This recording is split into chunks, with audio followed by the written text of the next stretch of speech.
the great fear of coming up against the Red Sea with the Egyptian army right behind them.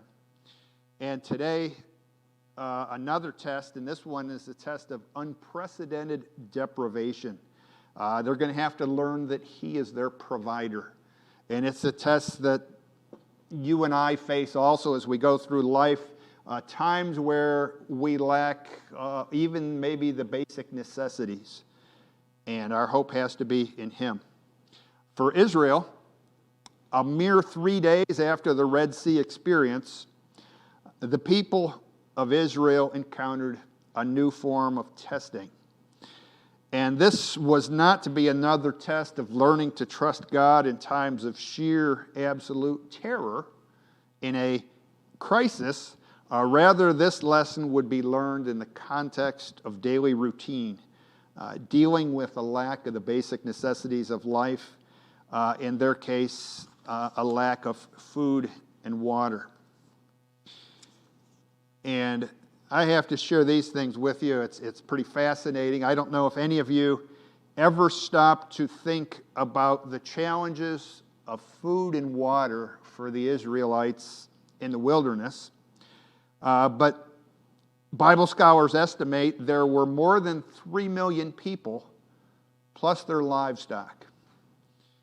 And an army quartermaster put some figures together based on figuring out how much food and water you need for people. And this is what he determined Moses would have required for the people and the animals every single day. So not just once a year or once for the whole trip, but every single day they would have required 1,500 tons of food. And if they could have hauled that amount of food in railroad boxcars, a single day's provision would have required 2 freight trains, each a mile long, to bring in the supplies, and that would not include the firewood for cooking. In addition to that, he determined that the children of Israel would have needed 4,000 tons of fuel per day to cook their food. Also in regards to water, for drinking and washing just a few dishes for their 40-year journey, they would have required 11 million gallons of water each day. If you multiply that by 365 days in a year by 40 years, you get the idea of how much water and how much food, and it would hard to even imagine. And so the great question is, how is God going to feed His people? How is He going to give them water to keep them alive? And so that's what we're going to do for our study tonight. Initially, several scriptures that we'll turn to that have to do just with information. In this case, what do we actually see as we read the biblical narrative?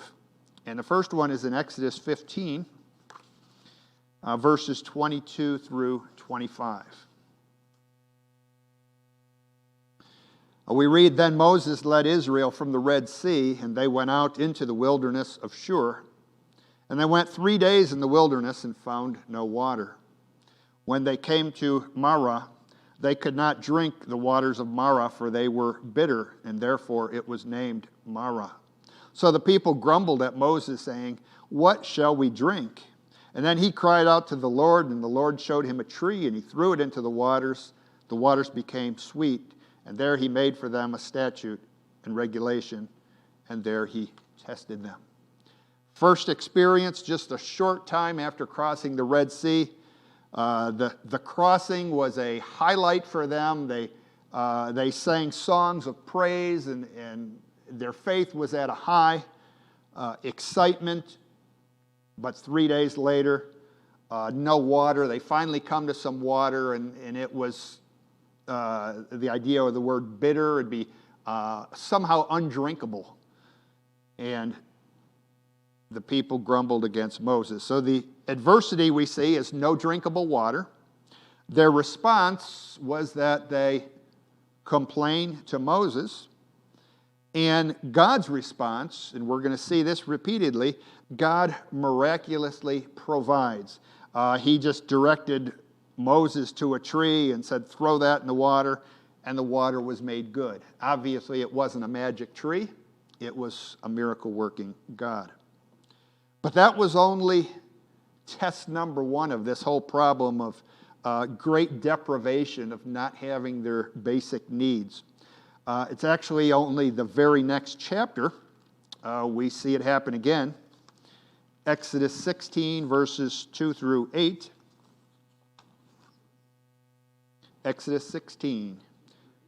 Yep, beginning in verse 2. The whole congregation of the sons of Israel grumbled against Moses and Aaron in the wilderness. The sons of Israel said to them, would that we had died by the Lord's hand in the land of Egypt, when we sat by the pots of meat, when we ate bread to the full, for you have brought us out into this wilderness to kill this whole assembly with hunger. And then the Lord said to Moses, behold, I will rain bread from heaven for you, and the people shall go out and gather a day's portion every day, that I may test them whether or not they will walk in my instruction. It will come about on the 6th day, when they prepare what they bring in, it will be twice as much as they gather daily. So Moses and Aaron said to all the sons of Israel, at evening you will know that the Lord has brought you out of the land of Egypt. In the morning you'll see the glory of the Lord, for he hears your grumblings against the Lord. And what are we that you grumble against us? Moses said, this will happen when the Lord gives you meat to eat in the evening, and bread to the full in the morning, for the Lord hears your grumblings, which you grumble against him. And what are we? Your grumblings are not against us, but against the Lord. And then we get into verses 13 to 15. We see the Lord deals with this. He keeps his word. It came about, verse 13, at evening that the quails came up and covered the camp. And in the morning there was a layer of dew around the camp. When the layer of dew evaporated, behold, on the surface of the wilderness there was a fine flake-like thing, fine as the frost on the ground. When the sons of Israel saw it, they said to one another, what is it? For they did not know what it was. And Moses said to them, it is the bread which the Lord has given you to eat. So here we have it, this second great deprivation, great testing time for Israel. And the last time it was no water. It's kind of predictable. Water is good for a while, but pretty soon it's like, hey, we need to eat too. The adversity is no food. The people's response is, once again, they complain to Moses. They grumble against Moses and Aaron. And Moses speaks to the Lord, and God, once again, miraculously provides. This time, there was quail in the evening, which at this point seems to be a one-time event, and then manna in the morning, which would be a daily event. So, great need. They wanted some meat, and there's a one-time opportunity, but they're advised that this manna would appear each morning except for on the Sabbath day. And the day before the Sabbath, there would be twice as much that they could gather. And so, again, God was very faithful. God reaches out, meets their needs. And as you probably guessed, it's not done yet. The nature of humanity is that you can drink all the water you want today, but if you're traveling, you're going to need water again tomorrow. And now we're no longer near this waters of Mara, those bitter waters that were made sweet, and so they're going to get thirsty again. Exodus 17, 1 through 7. Then all the congregation of the sons of Israel journeyed by stages from the wilderness of Sin, according to the command of the Lord, and camped at Rephidim. And there was no water for the people to drink. And therefore the people quarreled with Moses and said, give us water that we may drink. And Moses said to them, why do you quarrel with me? Why do you test the Lord?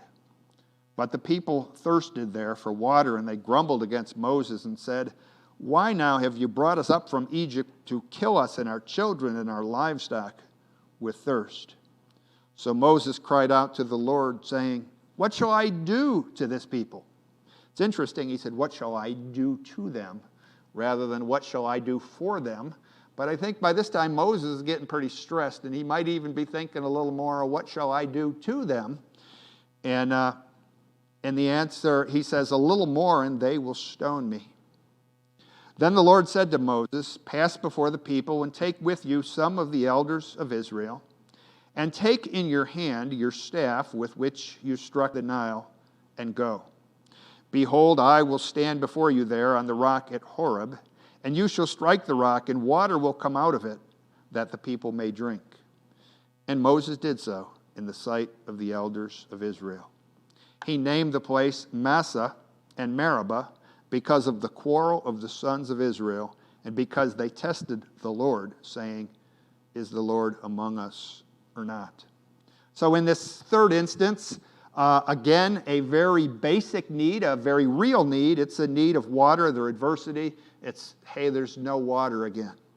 And when you have over 3 million people plus livestock, it's not going to be a little bit that is the answer. They needed a great deal. The people, for their response, once again, they grumble against Moses. Moses cries out to the Lord, and once again, God miraculously provides. This time, he directs Moses to a rock, and he says, "You strike the rock with your staff." And as he did, water came out in abundance, and it's hard to fathom what it would take to satisfy those 3 million people plus their livestock. It might have been a long water line. If you think that, you see kids at school in the line for water break or something, it's like this would be the longest water line. But their thirst was satisfied. We go further because they're not done yet. And in this case, we're going to have to jump ahead to the book of Numbers, chapter 11.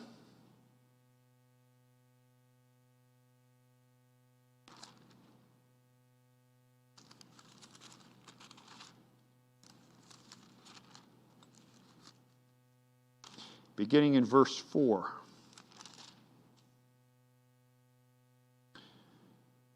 The rabble who were among them had greedy desires. And also the sons of Israel wept again and said, "Who will give us meat to eat?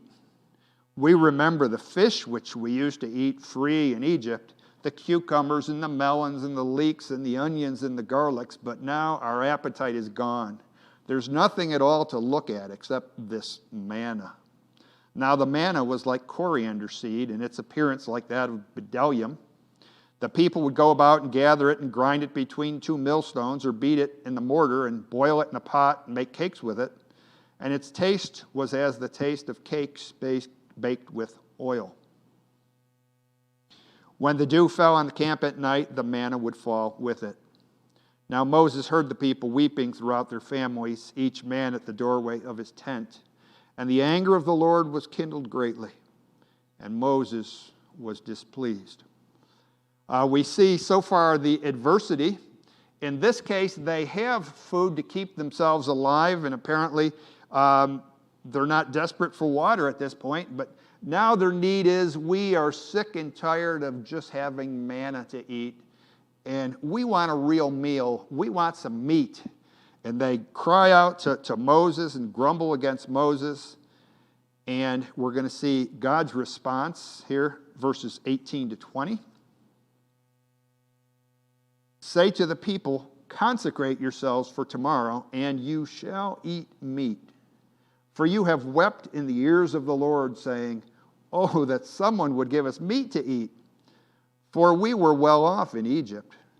Therefore the Lord will give you meat, and you shall eat.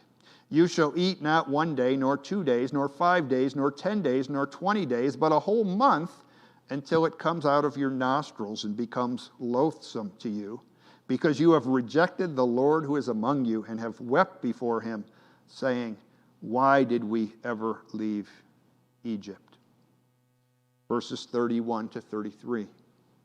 "Now there went forth a wind from the Lord, and it brought quail from the sea, and let them fall beside the camp, about a day's journey on this side, and a day's journey on the other side, all around the camp and about 2 cubits deep on the surface of the ground.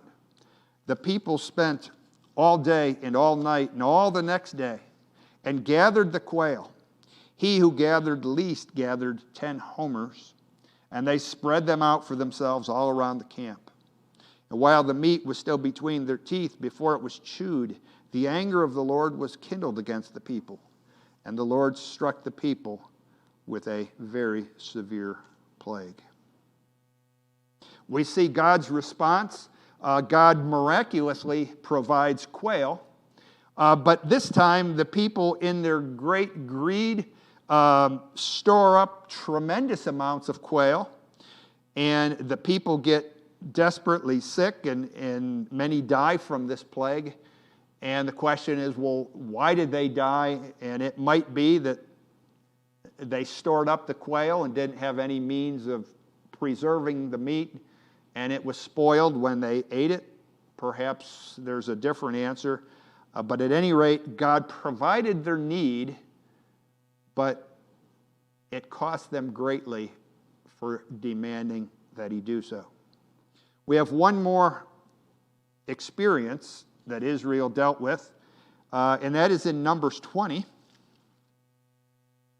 in verses 1 through 12.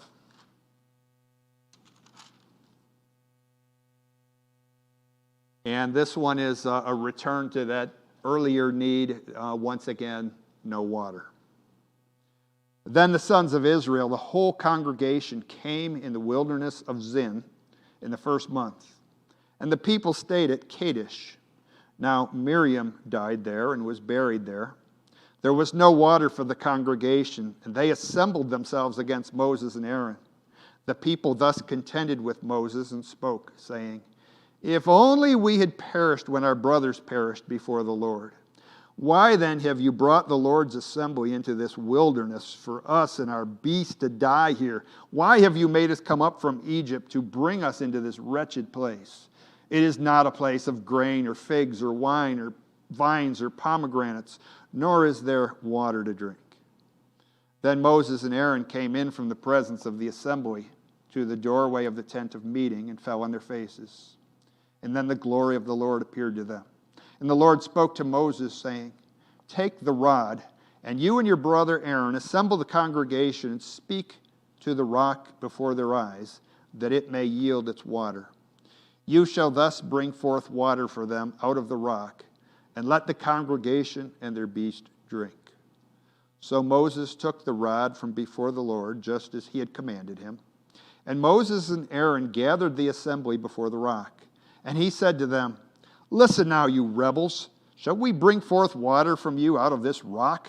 And then Moses lifted up his hand and struck the rock twice with his rod, and water came forth abundantly, and the congregation and their beasts drank.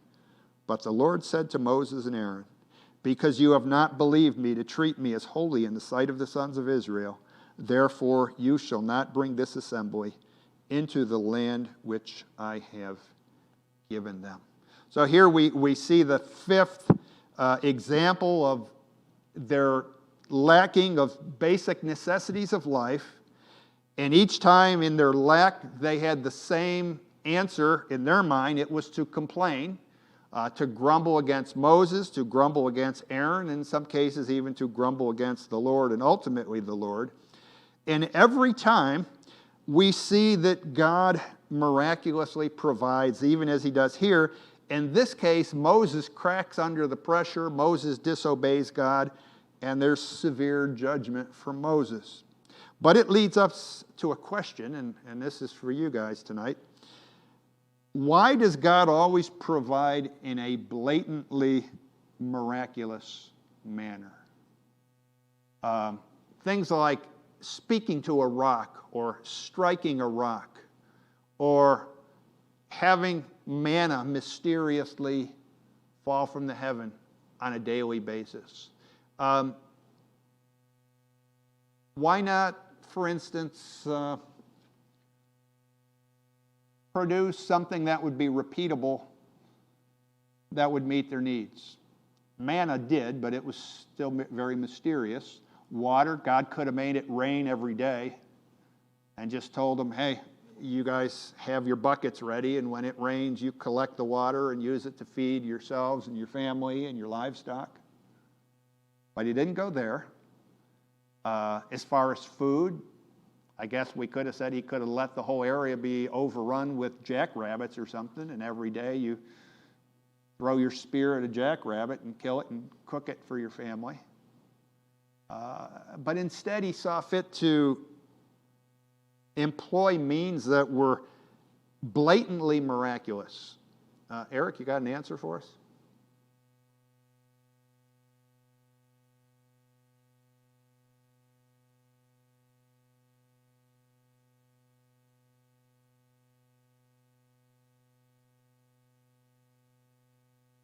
Okay. Okay. Eric said that perhaps God had a lesson for them that they would learn to rely on him on a daily basis, which I think is a good answer, good insight. Yes. I think he wanted to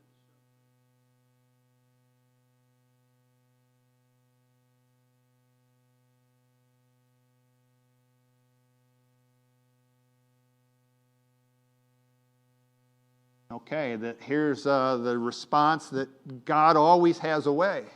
And it was Israel's, if God sent rain every day, it would be easy to begin trusting in the rain rather than in the God who sends the rain. But here the thought was God used all these different means so they would realize the resources and the greatness of the God who claimed them as his people. Anybody else?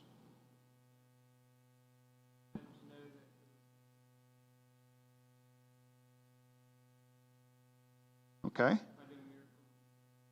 Brady says he wanted them to know that he was the provider, and it wasn't just coincidence. It wasn't just something that it happened to be that in the wilderness there's always an abundance of food and water. He allowed them to experience great need because he had a great purpose. Good answers. We're going to go a little bit further, not so much reading now, but now we're going to do some thinking and talking together. We looked at the information, 5 different passages of Israel's tremendous need, and their answer each time was to grumble and complain, and then each time God gave them what they wanted. Do you think that the meaning of it all, as far as interpretation, what does it mean, is that God's lesson is if you grumble loud enough and long enough, you'll get whatever you want?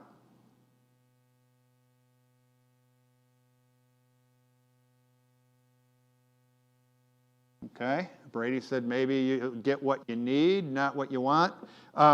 Was the goal that they would grumble?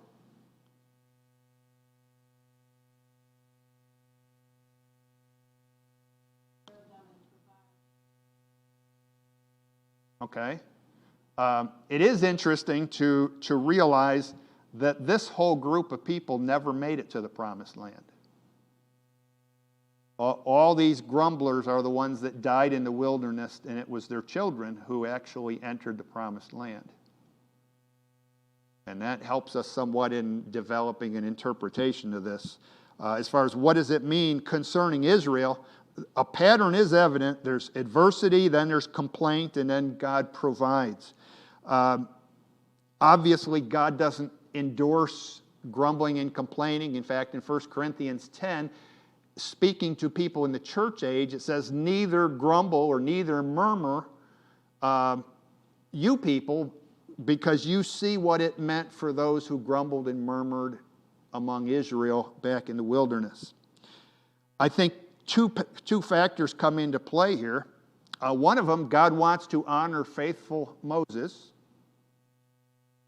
He's their leader. The bigger one is it was already his intent to meet their need. He had called them to leave Egypt. He had led them across the Red Sea. He led them into the wilderness. They were in his will.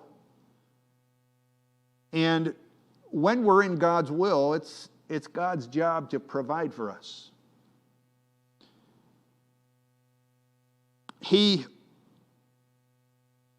Let me put it this way.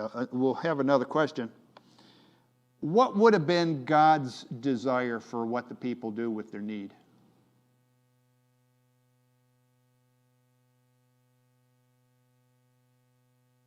Okay.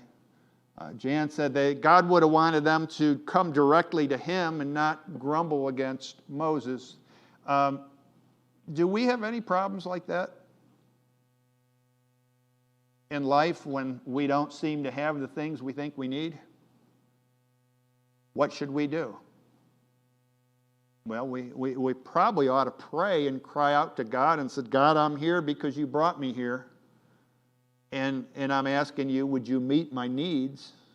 But sometimes we grumble against people. We might grumble against parents. We might grumble against a boss, somebody else, and say, you didn't plan right. You didn't do this right. Look what you've done to us.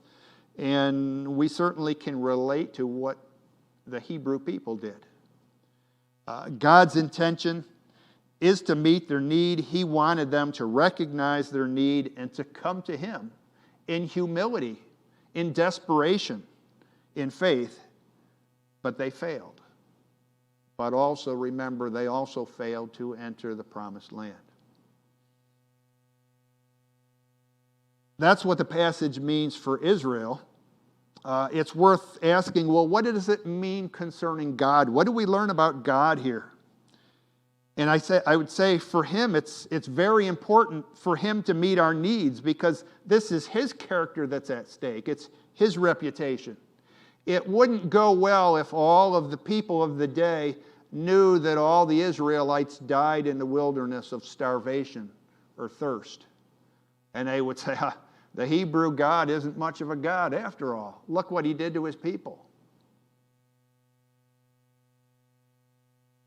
In this case, it was important to meet their needs, even in a somewhat temporary basis. God wanted to teach the people to wait upon him each day for the provision of that day. And so it's curious when we get into the New Testament and Jesus is teaching his followers how to pray. And the prayer is, give us this day our daily bread. Lord, give us the need that we have today to survive us for today, because we're going to go back to you tomorrow, because we're going to have needs again tomorrow. And sometimes we would like to say, God, just let me pray once and, hey, please meet all my needs forever. And God obviously desires, it's his purpose, it's his will, that we seek him regularly, daily, consistently. The one instance that we saw where God did allow hoarding was actually a form of judgment upon the people in Numbers 11, where many of them died because of that judgment of God. And so we looked at information as we read through those 5 different passages. We looked at some interpretation. What does it mean for Israel? What does it tell us about God? But finally here, implication. What does it mean to me? What does it mean to you? What are we supposed to learn from this? Because again, 1 Corinthians 10 tells us that these things are recorded for our examples, that we would learn. And I think we've already shared it to some degree with each other, but it is only in my need that I am likely to recognize God's ability to provide. God by nature is a provider. He is a caregiver. But if we never had needs, how in the world would we know that? If we automatically had all of our needs met immediately, we would never have cause to cry out to God and say, God, I'm desperate. Will you meet my need? So God allows us to experience deprivation, to experience need. He allows me to suffer need in order that I will go to him as the provider. This is for my own good.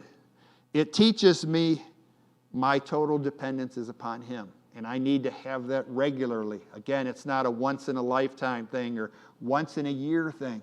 It's to daily realize and confess, God, I need you today. I need you for my provisions. I need you for guidance. I need you for wisdom. My total dependency is upon you. By way of application, for some who are listening as young adults, and you're just getting into this whole process of working to provide your needs. And sometimes you go through times of lack. I know I certainly did, where there was more bills or more needs than there was money. And it was like, what in the world are we going to do? And it was a lesson. It's one that younger adults maybe face fairly regularly. It's, God, I have needs and I don't have the answer. Will you meet my need? God, would you look upon me? Because I'm hoping in you. Beyond young adults, maybe the greatest testing time would be the middle age. Because in our middle age, we're usually established in a job, in a career. We have a steady income. And it's pretty easy at that point in time to forget about God and say, hey, I know I'm getting a paycheck every week, and all I got to do is run down to Walmart or Reesbeck's, and I'll buy all the groceries I want. And in fact, I'm feeling like a big, fat, juicy steak tonight. And there may not be any time at all that we think and cry out to God, Lord, I need you. Would you meet my needs? So for those of you who are in that middle age, there is a definite testing time. And then I think of as people move into the retirement years. And many times there's planning and provision made, and it's like, okay, I'm all set, got this covered, because I've saved and I've prepared. And even then, sometimes we discover, well, it didn't last as long as I thought it would. I found some needs that I didn't anticipate. And God has a way of, whatever age we are, bringing us to a time of desperation in order that we'll cry out to him and say, God, I need you. Would you meet my need? Would you provide for me? Just before we close here, there may be some of you who are wondering, is it really that important that we regularly ask God to provide for us? I mean, doesn't he really know? And why is that so necessary? And just the last, before we close, I'd like you to turn to Deuteronomy chapter 8.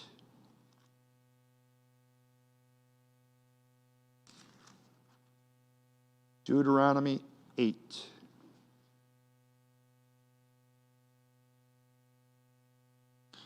And I'm going to read verses 11 to 14.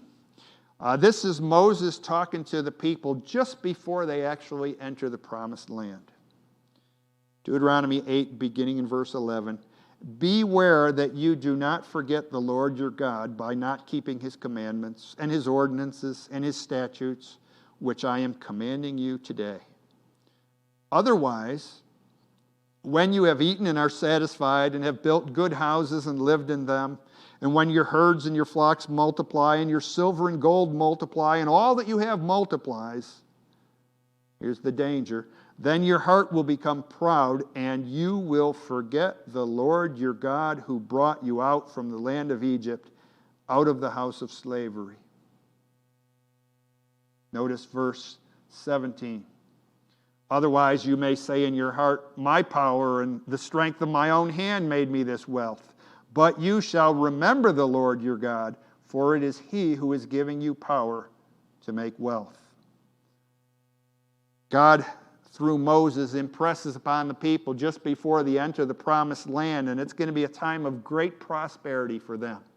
Not daily trudging through a desert, but living in fertile land, growing their crops, raising livestock, building nice houses, enjoying what we might say is the good life.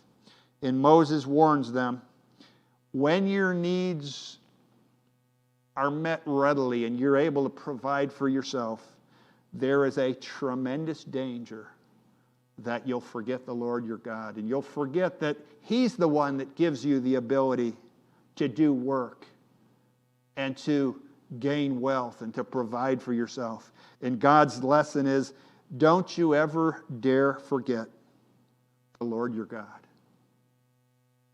And He warns them, when you have an abundance, then it's a real test.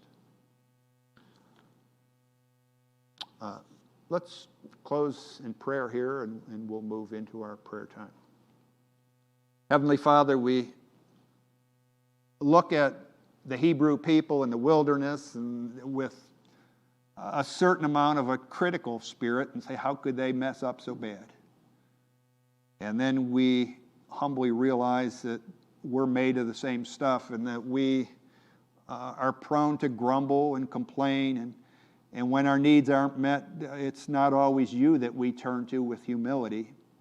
Sometimes we grumble at other people. I pray that you'd help us to see today how important it is that we seek you daily for our basic needs, God, even to provide the desires of our hearts, because you are a good and a gracious God. Thank you that you love us and that you care for us. Strengthen our faith through your word today. And we ask it in Jesus' name. Amen.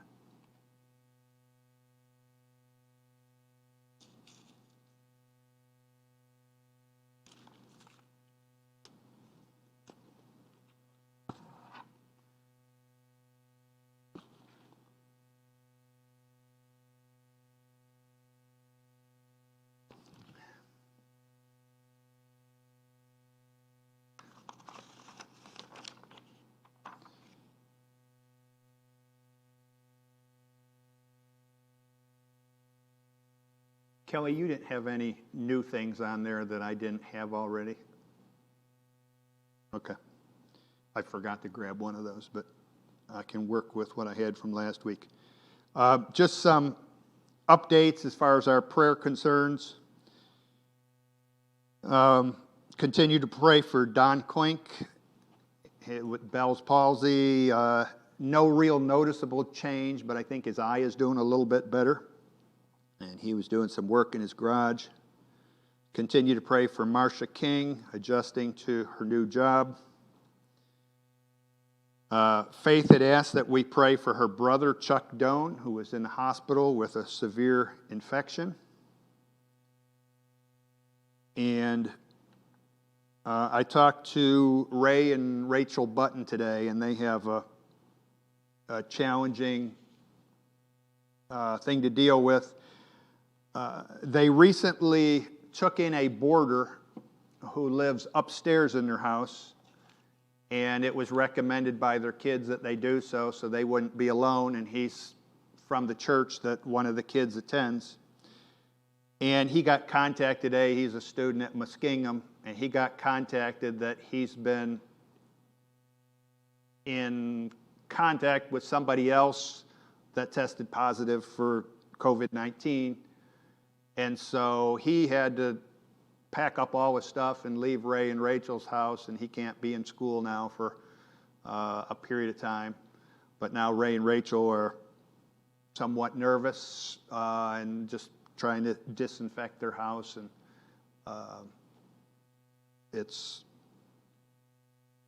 it would be kind of a third-person contact with COVID, but it's especially at their age, it would be a scary thing.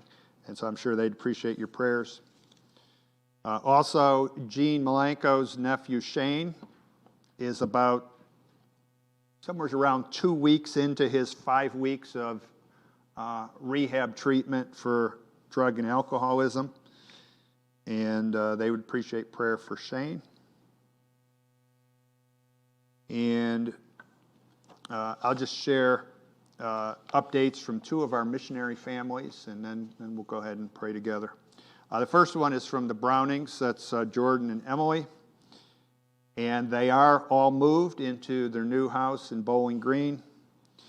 And the request is, would you pray with us that God would continue to affirm us and care for us as our family adjusts to life and ministry in Bowling Green. It's interesting, they're not in the desert, they're not in the wilderness, but they're still, God puts them in a new spot that's a little scary with new experiences, and they see the need to cry out to God, would you affirm us? Would you care for us? Would you meet our needs? And they ask us to partner with them in that request. Also, he says, for now, our team is focusing on enhancing our online presence and finding creative ways to reach out to incoming freshmen. That's the Brownings with the Crew Ministry now at Bowling Green State University.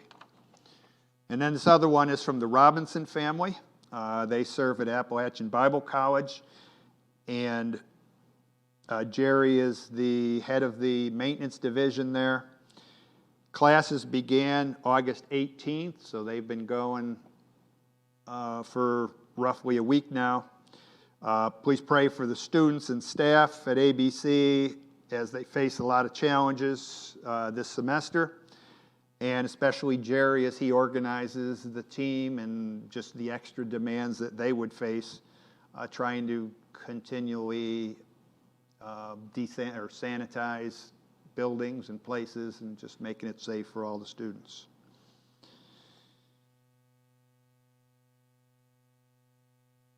And with that, I think we can go ahead and have a time of prayer.